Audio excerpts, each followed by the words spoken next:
Abra a Bíblia dos irmãos. Eu sei que eu já cheguei no horário de terminar. Olha, 8h30. O horário de terminar o culto. Mais 15 minutinhos. Filemon, capítulo de número 1. Eu vou deixar alguns versículos aqui para os irmãos. Versículo 16 em diante. Não já como servo, antes mais do que servo, como irmão amado, particularmente de mim, e quanto mais de ti, assim na carne como no Senhor. Assim, pois, se me tens por companheiro, recebe como a mim mesmo, e se te fez algum dano, ou te deve alguma coisa, põe isso na minha conta. Eu, Paulo, de minha própria mão, o escrevi. Eu pagarei, para ti não dizer que ainda mesmo a ti próprio a mim te deve. Até aí, mas o versículo 15 diz assim, ó, porque bem pode ser, e ele se tenha separado de ti por algum tempo, para que eu retivesse para sempre. Glória a Deus. Foi de propósito, e na palavra oficial, eu li do versículo 15 para frente, e não mencionei o nome de duas pessoas que está presente aqui nessa carta. Esta carta de Filemon é uma das cartas do apóstolo Paulo, chamada de cartas da prisão. Foi uma carta que Paulo escreveu lá na sua primeira prisão em Roma.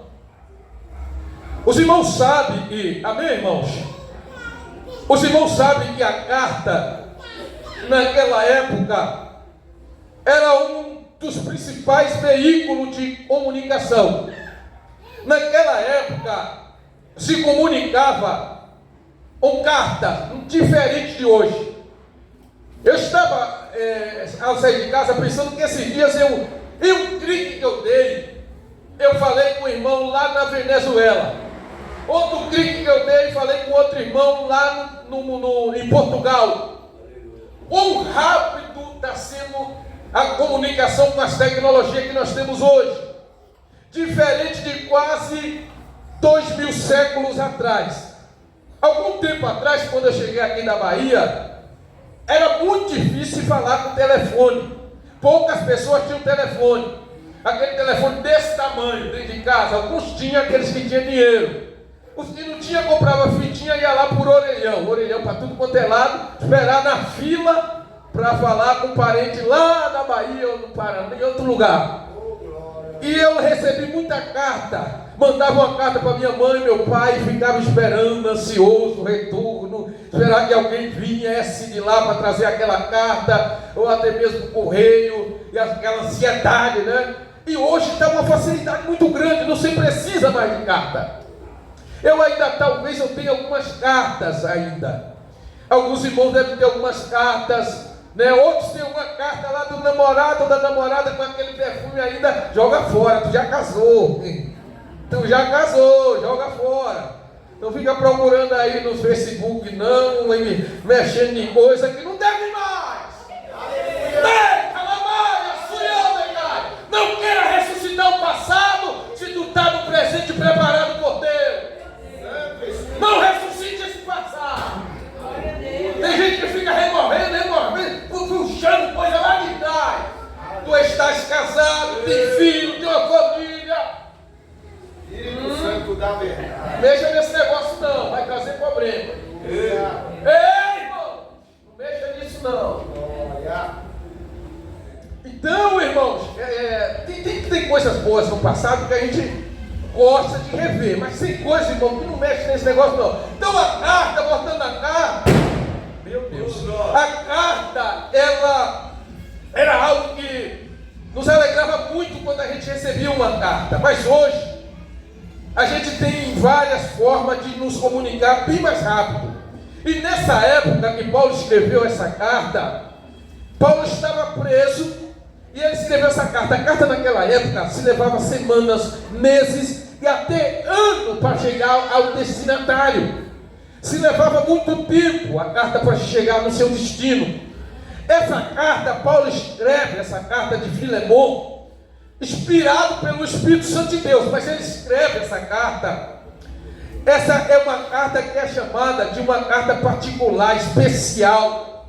Paulo vai abrir o seu coração, porque ele vai escrever essa carta e vai mandar por Tíquito. Tíquito era um obreiro e um cooperador de Paulo. Paulo está escrevendo essa carta, e o que está escrito nessa carta, Paulo, ele vai se colocar aqui como um elo de ligação, uma ponte, um mediador entre ele, Onésimo e Filemon.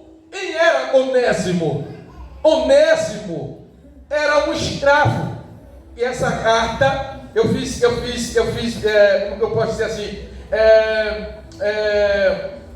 foi de propósito, e eu não li o versículo de número 10 para e os irmãos entendessem melhor agora. Então, quem era Onésimo? Olha o versículo 10 de Filemon, que só tem um capítulo. Peço-te por meu filho Onésimo, e gerei nas minhas prisões. Ou seja, Onésimo, quem era Onésimo? Onésimo, o nome Onésimo quer dizer útil. Onésimo era um escravo. Escravo naquela época, ele não tinha direito de ir e vir. O escravo não tinha liberdade. E Onésimo era um escravo de Filemon. Quem era Filemon? Filemon era um companheiro, um amigo de Paulo. Era alguém que se converteu no ministério através do ministério de Paulo. Filemon era alguém que tinha culto na casa dele. Filemon era um homem abastado, um homem rico, ele tinha escravo. E Onésimo era um dos escravos de Filemon. Mas o que aconteceu? Onésimo, alguns estudiosos dizem que ele roubou o seu senhor. Ele roubou Filemon. Ele não era crente ainda. Ele rouba Filemon. Ele causa um problema a Filemon. E o que vai acontecer? Ele vai parar aonde? Em Roma. Irmãos, a distância da onde Onésimo morava, ou seu senhor Filemon, para Roma, é uma distância muito grande. Então esse escravo, ele sai daqui de Colosso e ele vai para Roma. Porque em Roma, a população de Roma na época, cerca de 60% era tudo de escravo, 80%, 60%, 80% era tudo de escravo. Então, Onésimo furta ou rouba ou faz alguma coisa na casa do seu senhor e ele foge para lá. Mas aonde ele vai parar? Ele vai parar em Roma, mas não para apenas em Roma, ele vai parar na carceragem, aonde Paulo está. Talvez não fosse na carceragem, mas na casa onde Paulo estava morando, preso com um soldado, e tinha liberdade para pregar a palavra. Então Onésimo, irmão, vai parar ali. E a Bíblia vai dizer que esse homem, Onésimo, eu estou trazendo isso aqui para os irmãos entenderem essa história. Onésimo, ele se converte, ele se entrega para Cristo. E há algo muito lindo aqui que Paulo, ele vai dizer assim para Filemon, no versículo 15, porque bem pode ser que ele se tenha separado de ti por algum tempo, para que eu retivesse para sempre. Então Paulo escrevendo essa carta para Filemon, ele disse, olha, é como se ele tivesse assim, quem sabe não foi o propósito de Deus, ele ter saído daí, ele ter vindo para aqui, para Roma, se convertido, e agora está retornando para ti de novo, para que ele possa permanecer para sempre contigo. Então Paulo, aí eu aprendo uma coisa, que a Bíblia diz que todas as coisas cooperam juntamente para o bem daqueles que amam a Deus e são chamados pelo seu decreto. Onésimo não sabia por quê. Filemon, eu não sei o que aconteceu quando ele recebeu essa carta, mas essa carta ela chegou a ter as mãos de Filemon. Paulo, irmãos, ele coloca-se aqui como um mediador. Entenda o que eu quero passar aqui nessa noite muito rápido.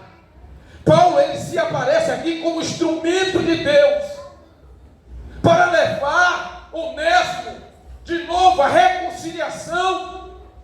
O Filemon, na lei romana, o escravo fugitivo, a pena dele era a morte. Mas Filemon agora é crente, Onésimo agora é crente. Mas Filemon não deve mais agir da forma que deveria agir com Onésimo. Ele deveria agir com misericórdia, com compaixão, porque aquele homem, e outrora era inútil, como Paulo disse aqui, ele agora é útil, ele agora serve, ele agora serve a Deus. Ele não deveria receber, Filemon não deveria receber mais Onésimo, ou um servo, ou um escravo, mas como irmão. Vocês estão entendendo? Paulo está dizendo aqui para Filemon, irmão, essa carta é linda demais. Depois em casa você lê e relê essa carta. Paulo vai dizer para Filemon, o qual no outro tempo te foi inútil. Inútil é algo que não serve, é algo que não presta. Por isso, irmãos, nunca despreze ninguém. Nunca tenha alguém por perdido ou por inútil de tudo. Deus pode trabalhar, Deus pode mudar, Deus pode moldar, Deus pode transformar, Deus pode fazer um vaso novo. Às vezes Deus permite a pessoa passar por algumas experiências para ele amadurecer, para o caráter dele ser aperfeiçoado. Então, olha o que Paulo diz para Filemon no capítulo 11: o qual no outro tempo te foi inútil, mas agora a ti e a mim muito útil, eu te tornarei a enviar. Paulo está dizendo para Filemon, esse camarada ruim, foi ruim, não prestava, era inútil, mas agora ele é útil para mim e para você. Eu vou voltar a te enviar ele de novo. Eu te torno a recebê-lo, olha, e tu torna a recebê-lo como ao meu coração. Eu bem quisera conservar comigo para que por ti me servisse nas prisões do Evangelho, mas nada quis fazer sem o teu parecer, para que o teu benefício não fosse como por força, mas voluntário, porque bem pode ser que ele se tenha separado de ti por algum tempo, para que eu retivesse para sempre. Filemon precisava dar um voto de confiança novamente ao Onésimo, irmão. Quem era nós prestávamos alguma coisa. Eu vejo aqui, irmãos, Paulo como se fosse, se assim eu posso assemelhar, como se fosse Cristo, fazendo a ponte entre nós e o Pai. Nós era inútil, nós não valia nada, mas Jesus, irmão, se colocou como uma ponte, como elo de ligação entre nós e Deus, para nos salvar, para nos livrar da condenação ao mal. Irmão, nós não valia nada. A Bíblia diz que nós éramos como filhos da ira, inimigos de Deus, mas Deus prova o seu amor para conosco, em que Cristo morreu por nós, sendo nós ainda pecadores, logo muito mais sendo justificados pelo seu sangue, temos paz com Deus. Glória a Deus. Eu me alegrei muito lendo essa carta. Paulo vai dizer para Filemon, e Onésimo foi um filho, e ele gerou na prisão. Quem é mãe aqui, só quem é mãe sabe o processo da gestação. Ele diz que ele gerou, iniciou o processo de salvação na vida de Onésimo, o discipulado, a preparação, até se tornou um obreiro. E Paulo quer ficar com esse obreiro, mas ele entende que esse obreiro precisa voltar de novo lá para o seu Senhor, se reconciliar de novo.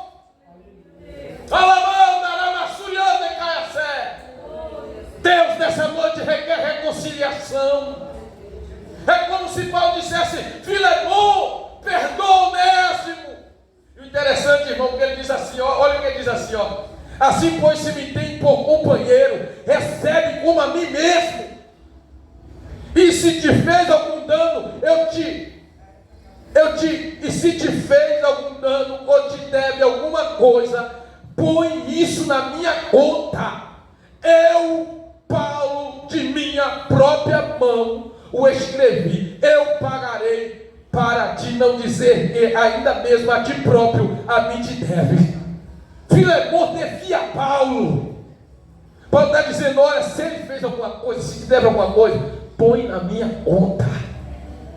Irmãos, o perdão é algo tão lindo, tão maravilhoso, e alegra o coração de Deus de tal forma, que a Bíblia diz que se nós não perdoarmos, também não teremos o perdão de Deus. Olha que coisa linda, eu escrevi aqui, Colossenses capítulo de número 3, e o versículo de número 13 diz assim: suportando-vos uns aos outros, e perdoando-vos uns aos outros, se alguém tiver queixa contra o outro, assim como Cristo vos perdoou, assim fazei vós também. Da mesma forma que Cristo nos perdoou, nós devemos perdoar. Irmãos, às vezes nós somos durão demais, mas nós precisamos amolecer o coração e liberar o perdão. Efésios capítulo número 4 e o versículo 32, aleluia, diz assim: glória a Deus. Olha que coisa linda é a palavra de Deus. Antes sede uns para com os outros, benignos, misericordiosos, perdoando-vos uns aos outros, como também Deus vos perdoou em Cristo.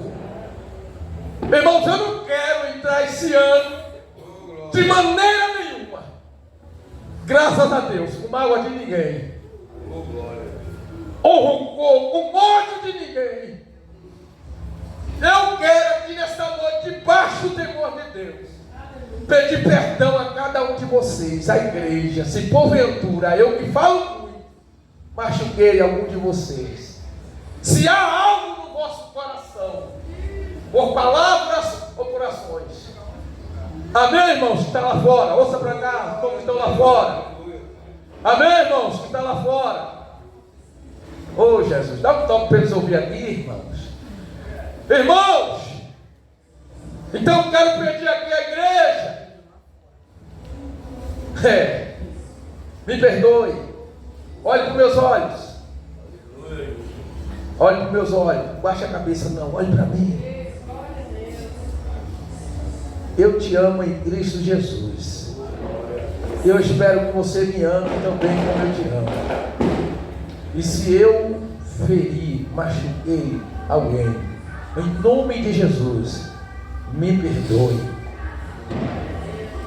E se alguém também te praticou algum mal, essa é a noite. Não deixa entrar um novo ano, um coração magoado, machucado, rancoroso. Não.